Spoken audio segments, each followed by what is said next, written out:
And some people will go as far as say it's the worst thing that ever happened to a young team was going so far so fast.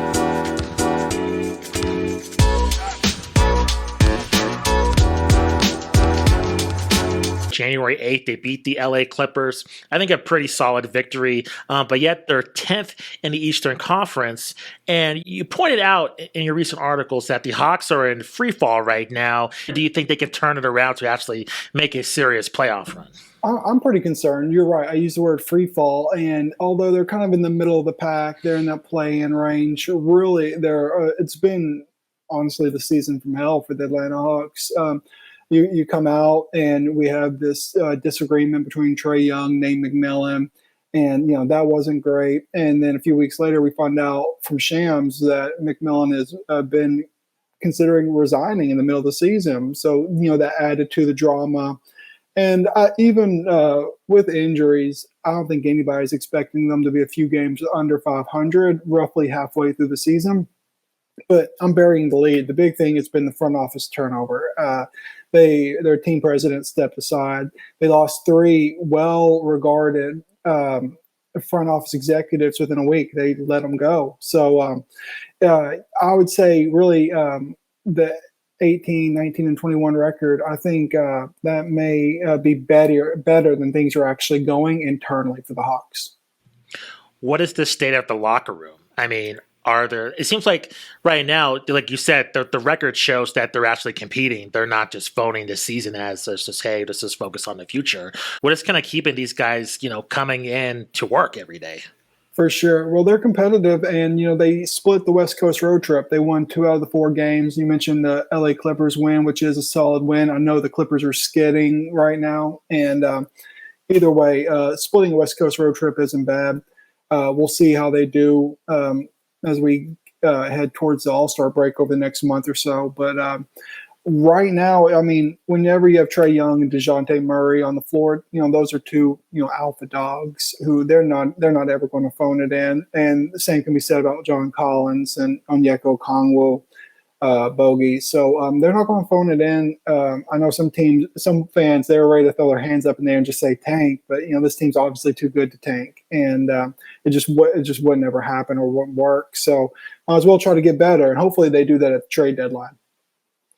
Pat, it seems like an unusual time of the season for front office turnover. Do you get the sense that is like a performance-based thing, kind of a mutual resignation sort of departure for those folks, or what's your sense on that situation? Yeah, very strange timing. I heard the word described as like a soft breakup is kind of one phrase I've heard floated around when I've been down in Atlanta games, and maybe that best describes it. Travis Schlenk, the team president, took a senior advisory role, and then I'm guessing the people under him, the 3 gentlemen, I guess that they were caught up in it. So they were unfortunately dismissed. So yeah, the timing couldn't be better. Right now, the team doesn't have a director of pro scouting, which seems pretty crucial during the middle of an NBA season. Jeez. Yeah, and I wouldn't expect those positions to get filled until this offseason. And I mean, my mind immediately goes to the trade deadline and perhaps like a disagreement between ownership and those front office folks on the vision of where they want to go there. And then, of course, beyond to the upcoming offseason. Do you have any sense that may be a good guess one way or the other? Yeah, for sure. I think that was at the root cause of the disagreement. Travis Schlenk, the team president, was the architect of the rebuild, got Atlanta their first conference finals victory in franchise history. So, they were definitely trending in the right direction there for a while. And since then, it seems like their main goal has been avoiding the luxury tax. They're avoiding that like the plague. So really, we've seen they landed DeJounte Murray, but then they go on a cost-cutting spree, trade Kevin Huerter, make all these moves, leave an open roster spot, all that good stuff. So yeah, to your point, the trade deadline will be really telling. I'd love to see them, make a splashy move or at least show that they're not that afraid of the luxury tax. But right now, my confidence isn't that high. Pat, you're talking about the trade deadline. There's been some light trade rumors regarding Trae Young. What's kind of his mentality among this team. And we've seen, many leaders of other teams become disgruntled, request trades after just lots of turmoil. Do you feel that he's starting to feel that way, or do you think he sees a viable future with the Atlanta Hawks despite all the turmoil going on? Yeah, so Atlanta would never trade Trae Young, and then Trae Young would never give up on Atlanta. So they're going to be forced to make it work because, he's the golden child of the city. Everybody loves him, and currently, I don't know if there's a more popular athlete in the city of Atlanta, which really says something because the Hawks come in a distant third place behind the Braves and the Falcons. So.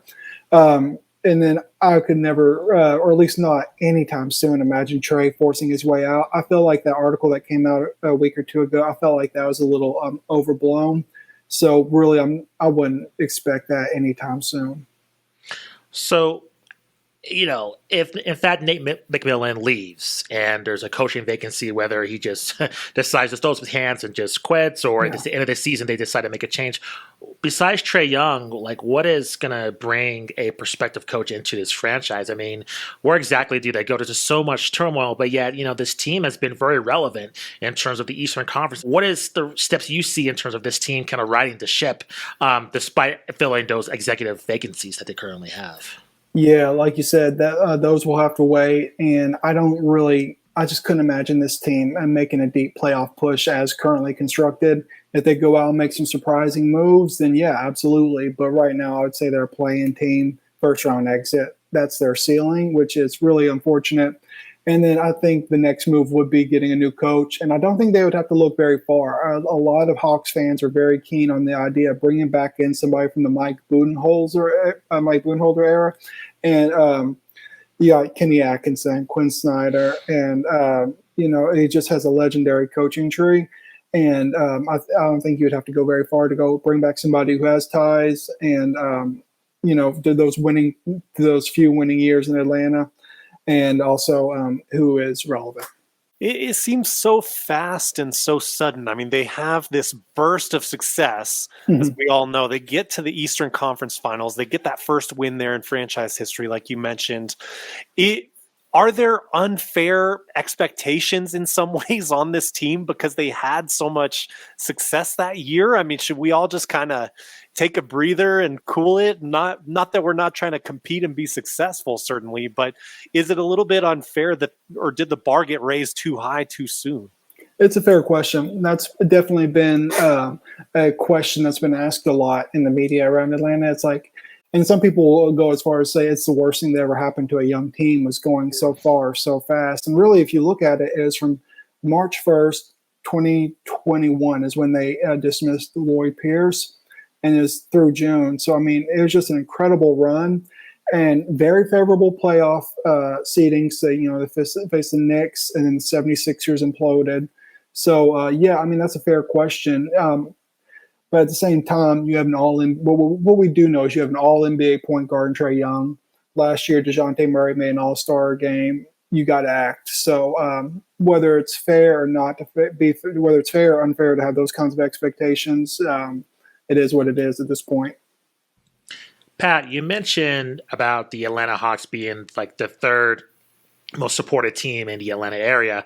I live in the Denver area, coming from Albuquerque, New Mexico, and I get the sense of that's the same thing with the Denver Nuggets. Exactly. And I just want to, in going to my first NBA game last year, it was stark to see just opposing fans just kind of dominate just what I expect to be a home court advantage. In Atlanta, is that the same way, or do you think despite, the Hawks being third on the totem pole, they have a healthy home court advantage? Do you see opposing fans kind of dominate that when they're playing at home? I'll say this: Atlanta was nice enough to host a home game for the Los Angeles Lakers on December 30th, which I'm guessing that's the case for a lot of NBA teams around the league. It was LeBron's birthday, and Lakers fans just absolutely took over State Farm Arena, chanted MVP, stayed after, gave LeBron a standing O, which he deserved for that 47-point performance. So, definitely when some teams blow through, they take over the arena. Lakers, Warriors, Celtics have a strong following. For the most part, against like Southeast Division teams, other Eastern Conference teams, Atlanta will hold their own, but it's like trying to stop a tsunami when the Lakers come into town. Is there anything unique just about kind of State Farm Arena in terms of what fans usually expect compared to other arenas around the league? Yeah, so they made those upgrades the summer before I started, like Gotcha. covering the Hawks. But what I can say is, Atlanta Hawks organization, they do a great job. Like they use the hashtag campaign, the Twitter campaign, True to Atlanta, but it's definitely more than lip service. They really are authentic to Atlanta. So, everything with like the local cuisine they have in there to like they have a barber shop and local. Celebrity. There's so many, celebrities and artists and musicians that come to Hawks games. I'd say the Hawks probably have the first or second strongest fan base in the NBA, celebrity fan base in the NBA. When you look at like 2 Chainz and Future and Quavo, and just every night it's somebody different, and 21 Savage, and it's really cool. Definitely a very fun atmosphere. Even though the Hawks might let you down, anybody in Atlanta, I would highly suggest that you go to a game to experience it yourself. They do a great job. So, Pat, I have to ask, and I know it's a cliche question, but the trade deadline is approaching. What do you expect Atlanta to do? The only thing I really see happening is going to be they're finally going to part ways with John Collins. Obviously, that's been going on for years now. We're looking at 3 years of constant trade talks centered around Collins. And they're going to offload him at the trade deadline to try to free up some salary cap, unfortunately, for Onyeka Okongwu this upcoming summer. And there will be more players shipped out this summer, but it will finally happen at the February deadline. I think this will finally be the time that they actually do part with Collins. And unfortunately, they've driven his trade value down so far. I think fans are really going to be disappointed with what Atlanta brings back. It's going to be a late first-round pick and some contract filler at this point, which is really hard to believe from where they were this time last year. Wow. Yeah, no kidding. Do you suspect any potential trade partners? I mean, I heard earlier in the season, like the Spurs might be a good trade partner for him. What do you see as maybe some likely destinations for that to happen?